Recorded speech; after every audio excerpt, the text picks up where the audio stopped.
ഇന്നലെ നേതാക്കൾ പ്രതികരിക്കുമ്പോൾ ഞങ്ങൾ അഹങ്കാരത്തോടു കൂടിയല്ല വിനയത്തോടു കൂടി ഈ വിജയം അംഗീകരിക്കുന്നു എന്നുള്ളതാണ് പറഞ്ഞത്. പക്ഷെ ആ വിനയം തുടരുമോ എന്നുള്ളതാണ് അറിയേണ്ടത്.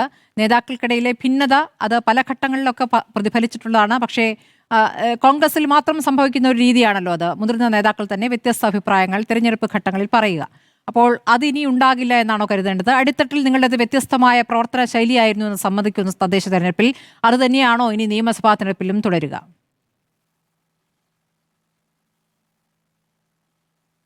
അല്പസമയം തരണം. ഒന്ന്, ഈ വിജയം എന്ന് പറയുന്നത് പരിപൂർണമായും സർക്കാരിനെതിരായിട്ടുള്ള ജനവികാരത്തിൻ്റെ ഒരു വലിയ പ്രതിഫലനമാണ്.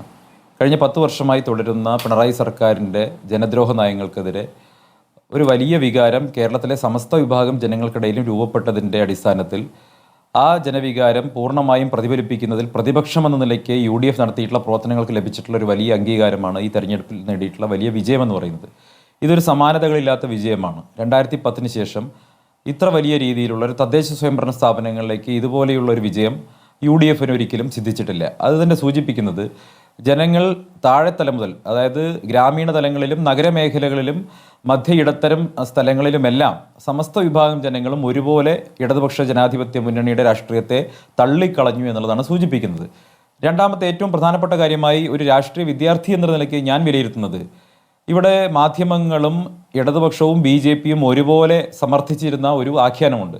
ആ ആഖ്യാനം എന്ന് പറയുന്നത് തെക്കൻ കേരളത്തിലെ ഹിന്ദു വോട്ടുകൾ കോൺഗ്രസിന് നഷ്ടപ്പെട്ടു, കോൺഗ്രസ് ഇന്ന് മതന്യൂനപക്ഷ വിഭാഗങ്ങളെ മാത്രം വോട്ടിനെ ആശ്രയിച്ച് നിൽക്കുന്ന ഒരു പാർട്ടിയാണ് എന്നൊരു നറേറ്റീവ്, ഒരു ആഖ്യാനം കേരളത്തിലെ മാധ്യമങ്ങളും ഇടതുപക്ഷവും BJPയും ഒക്കെ ഒരുമിച്ച് ചേർന്ന് കോൺഗ്രസിന് നേരെ അഴിച്ചുവിട്ടിരുന്നെങ്കിൽ ഈ തദ്ദേശ സ്വയംഭരണ തെരഞ്ഞെടുപ്പ് തെളിയിക്കുന്നത് കേരളത്തിലെ മഹാഭൂരിപക്ഷം വരുന്ന വിഭാഗം ഹിന്ദു ജനവിഭാഗം, ആ ജനവിഭാഗത്തിൻ്റെ അകത്തു നിന്നുള്ള സർവ്വ വിഭാഗങ്ങളുടെയും വോട്ട്, അടിസ്ഥാന ജനവിഭാഗങ്ങളുടെ അടക്കം വോട്ട് UDFന് ലഭിച്ചിരിക്കുന്നു എന്നുള്ളതാണ്.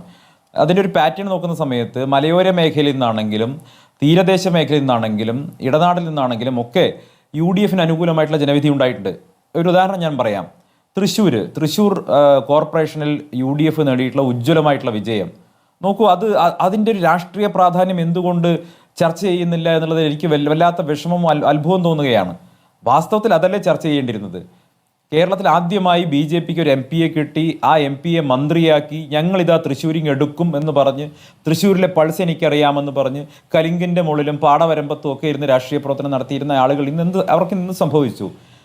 കഴിഞ്ഞ 1 വർഷം മുൻപ് BJPക്ക് വലിയ വിജയം നൽകിയിട്ടുള്ള തൃശ്ശൂരിലെ ജനങ്ങൾ എങ്ങനെയാണ് ഒരൊറ്റ വർഷം കൊണ്ട് U-ടേൺ അടിച്ച് UDFിലേക്ക് വീണ്ടും തിരിച്ചു വന്നത് എന്ന് നിങ്ങൾ ആലോചിച്ചിട്ടുണ്ടോ? UDFനെ എഴുതി തള്ളിയിരുന്നു. അക്ഷരാർത്ഥത്തിൽ തൃശ്ശൂരിലെ കോൺഗ്രസ് പാർട്ടിയെ മാധ്യമങ്ങളും എതിരാളികളും ഒരുപക്ഷെ ഞങ്ങൾക്കുള്ളിലുള്ള ആളുകൾ പോലും തൃശ്ശൂരിലെ കോൺഗ്രസ് പാർട്ടി എഴുതി തള്ളിയിരുന്നെങ്കിൽ ഇന്ന് തൃശ്ശൂരിലെ കോൺഗ്രസ് പാർട്ടി, തൃശ്ശൂരിലെ UDF ഒറ്റക്കെട്ടായി നിന്ന് നേടിയിട്ടുള്ള അത്യുജ്വലമായിട്ടുള്ള വിജയം അത് രാജ്യത്തിന് കൊടുക്കുന്ന മെസ്സേജ് എന്താണ്? കേരളം എന്ന് പറയുന്ന ബഹുസ്വരതയുടെ മണ്ണിൽ, മതനിരപേക്ഷതയുടെ മണ്ണിലേക്ക് RSSന്റെ സംഘപരിവാറിൻ്റെ രാഷ്ട്രീയത്തെ കടന്നു വരാൻ അനുവദിക്കാതെ ശക്തമായ പ്രതിരോധമുയർത്തുന്നത് ഇന്ത്യൻ നാഷണൽ കോൺഗ്രസും UDFുമാണെന്ന് ആവർത്തിച്ച് തെളിയിച്ചില്ലേ തൃശ്ശൂർ എന്ന് പറയുന്ന ആ സ്ഥലം?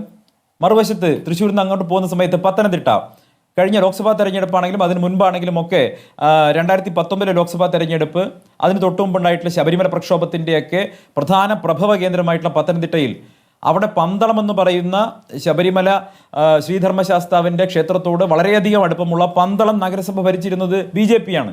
ഇന്ന് ആ BJP അവിടെ പരാജയപ്പെട്ടിരിക്കുന്നു. പത്തനംതിട്ടയിൽ BJPക്ക് ഉണ്ടായിരുന്ന കുളനട, ശബരിമല ക്ഷേത്രവുമായി വളരെ അടുപ്പമുള്ള BJP ദീർഘകാലം ഭരിച്ചിട്ടുള്ള കുളനട പഞ്ചായത്ത്, അവർ പരാജയപ്പെട്ടിരിക്കുന്നു. പത്തനംതിട്ട ജില്ലയിൽ UDF ഒരു വലിയ മുന്നേറ്റം ഉണ്ടാക്കിയിട്ടുണ്ട്. അത് എന്തുകൊണ്ടാണ് കാണാതെ പോകുന്നത്?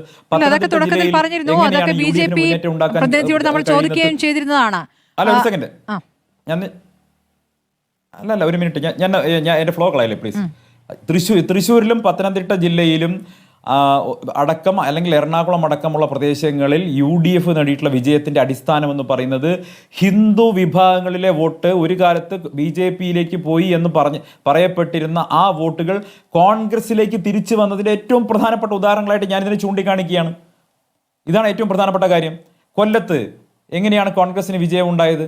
നിങ്ങൾ ഈ പറയുന്ന ഒരുപക്ഷെ ജാതി സംഘടനകൾ, കേരളത്തിലെ പ്രധാനപ്പെട്ട പ്രബല നേതാക്കന്മാരൊക്കെ കോൺഗ്രസിനെതിരായിട്ടുള്ള നിലപാട് സ്വീകരിച്ചപ്പോൾ പോലും ആ ജനവിഭാഗം കോൺഗ്രസിനൊപ്പം നിൽക്കാൻ, UDFനൊപ്പം നിൽക്കാൻ തയ്യാറായി എന്നുള്ളത് ശുഭസൂചനയാണ്. ഈ തിരുവനന്തപുരത്ത് തൃശ്ശൂരിൽ ഞങ്ങൾ BJP യെ തടഞ്ഞു നിർത്തിയപ്പോൾ, BJP യുടെ സർജ് തടഞ്ഞു നിർത്തിയപ്പോൾ, ഈ കേരളത്തിലെ കോർപ്പറേഷനുകളിൽ ഏറ്റവും കുറഞ്ഞ സീറ്റുകളിൽ ഇപ്പോൾ കണ്ണൂർ കഴിഞ്ഞാൽ, കണ്ണൂരിനെ നമുക്ക് മാറ്റി നിർത്താം, കണ്ണൂരിലെ പ്രത്യേക രാഷ്ട്രീയ സാഹചര്യമാണ്. ഇപ്പോൾ കോഴിക്കോടും കൊല്ലത്തും ഉണ്ടാക്കിയിട്ടുള്ള മുന്നേറ്റം പോലും തൃശ്ശൂരിൽ ഉണ്ടാക്കാൻ സാധിക്കാത്ത വണ്ണം തൃശ്ശൂരിൽ BJP-യെ കോൺഗ്രസും UDF-ഉം തടഞ്ഞു നിർത്തിയപ്പോൾ അതേ തടഞ്ഞു നിർത്താൻ ബാധ്യതയുണ്ടായിരുന്നു തിരുവനന്തപുരത്ത്. അത് ആരുടെ കയ്യിലായിരുന്നു ആ ബാധ്യത ഉണ്ടായിരുന്നത്? അത് CPM-ന്റെ ബാധ്യതയായിരുന്നു പ്രധാനമായും. CPM അവിടെ BJP-യെ തടഞ്ഞു നിർത്തുന്നതിൽ പരാജയപ്പെട്ടു എന്ന് മാത്രമല്ല, BJP-ക്ക് അനുകൂലമായ രാഷ്ട്രീയ സാഹചര്യം ഉണ്ടാക്കി കൊടുക്കാൻ ഈ ജമാഅത്തെ ഇസ്ലാമി വർത്താനൊക്കെ പറഞ്ഞുകൊണ്ട് വന്നു. ഈ CPM-ന്റെ ഇതുപോലെയുള്ള വർത്തമാനങ്ങളുടെയൊക്കെ ആത്യന്തിക ഗുണഭോക്താവ് തിരുവനന്തപുരത്തെ BJP ആയി. അവിടെയും കോൺഗ്രസ് ആണ്. BJP-യെ പ്രതിരോധിക്കാൻ വേണ്ടി മുന്നിട്ടിറങ്ങിയത്. ശ്രീ K. മുരളീധരന്റെ നേതൃത്വത്തിൽ കോൺഗ്രസ് നടത്തിയുള്ള പ്രവർത്തനങ്ങൾ ആർക്കാണ് നിഷേധിക്കാൻ സാധിക്കുക? കോൺഗ്രസ് അവിടെ 19-ലേക്ക് ഉയർന്നു. അപ്പോൾ വലിയൊരു മുന്നേറ്റം തിരുവനന്തപുരത്ത് ഉണ്ടാക്കാൻ സാധിച്ചിട്ടുണ്ട്.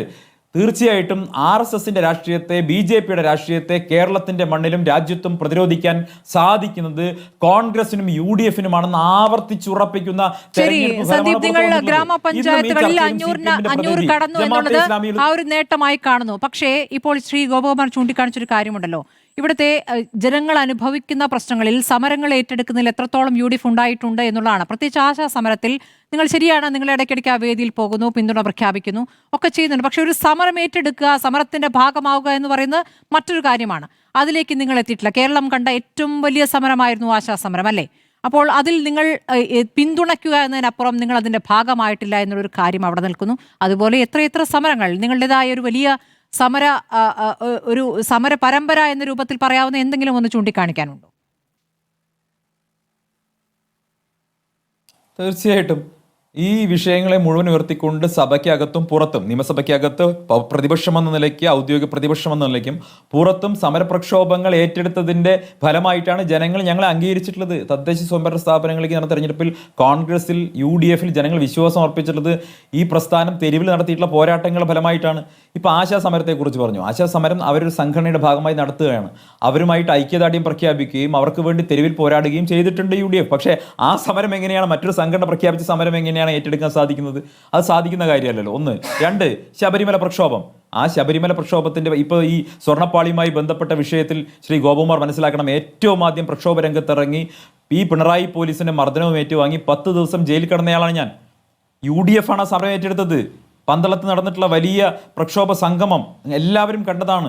അപ്പോൾ വലിയ തോതിൽ ഈ വിഷയം ഉയർത്തിപ്പിടിച്ചുകൊണ്ട് UDF നടത്തിയിട്ടുള്ള പ്രക്ഷോഭത്തിൻ്റെ അംഗീകാരമാണ് പത്തനംതിട്ടയിലും കോട്ടയത്തും ഒക്കെ ലഭിച്ചിട്ടുള്ള വിജയമെന്ന് പറയുന്നത്. നമുക്ക് കോട്ടയത്തൊക്കെ കോൺഗ്രസിനും UDF-നും കിട്ടിയിട്ടുള്ള വിജയം അത് എത്രമാത്രം തിളക്കമാർന്നിട്ടുള്ള വിജയമാണ്. ഒരുപക്ഷെ UDF-ന് ചില ആളുകൾ ഇല്ലാതെ വിജയിക്കാൻ സാധിക്കുകയില്ല എന്ന് പറയപ്പെട്ടിരുന്ന സ്ഥലങ്ങളിലൊക്കെ കോൺഗ്രസ് അത്യുജ്വലമായിട്ടുള്ള വിജയം നേടുന്നു.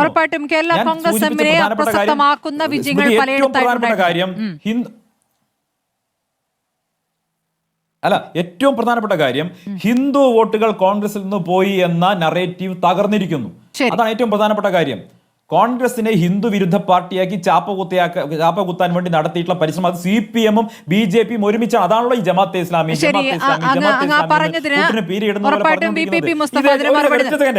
ഒറ്റ സെക്കൻഡ് ഇതേ ജമാഅത്തെ ഇസ്ലാമിയുമായി പിന്നെ CPM-ന്റെ പ്രതിനിധി പറഞ്ഞ കാര്യത്തിൽ ഒരു തെറ്റുകൂടി പറയട്ടെ.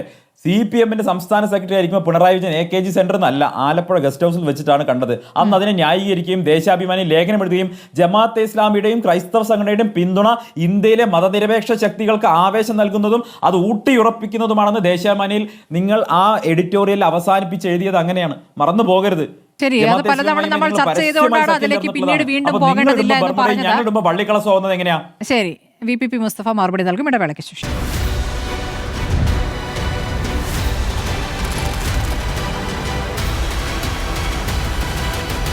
ഡിബേറ്റ് വിത്ത് സ്മൃതി പരുത്തിക്കാട്.